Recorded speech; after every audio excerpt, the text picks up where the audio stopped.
Hello everyone, আমার মামির হাতে তৈরি ফ্রাইড রাইসের রেসিপিটা আজ তোমাদের সাথে শেয়ার করছি। প্রথমে ফ্রাইড রাইসের চাল ভিজিয়ে রাখতে হবে খানিকক্ষণ, দেন সেটা সেদ্ধ করে ভাত বানিয়ে নিতে হবে। তারপর জল ঝেড়ে একেবারে শুকনো করে নিতে হবে। দেন তেলে প্রথমে সয়াবিন একটু নুন আর হলুদ দিয়ে ভালোভাবে ভেজে তুলে নিতে হবে।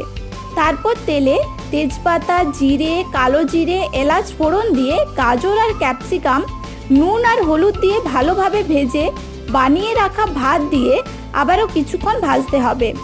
ভালোভাবে ভাজা হয়ে গেলে অ্যাড করতে হবে কাজু, গুঁড়ো করে রাখা চিনি, পরিমাণ মতো ঘি দিয়ে ভালোভাবে নাড়াচাড়া করে ভেজে রাখা সয়াবিনগুলো দিয়ে জিরা আর মরিচ গুঁড়ো অ্যাড করে পরিমাণ মতো নুন দিয়ে ভালোভাবে সব কিছু মিশিয়ে নিলেই রেডি হয়ে গেল মামির হাতে তৈরি স্পেশাল ফ্রাইড রাইস। স্বাদটা দুর্দান্ত হয়েছিল। চলো বাই।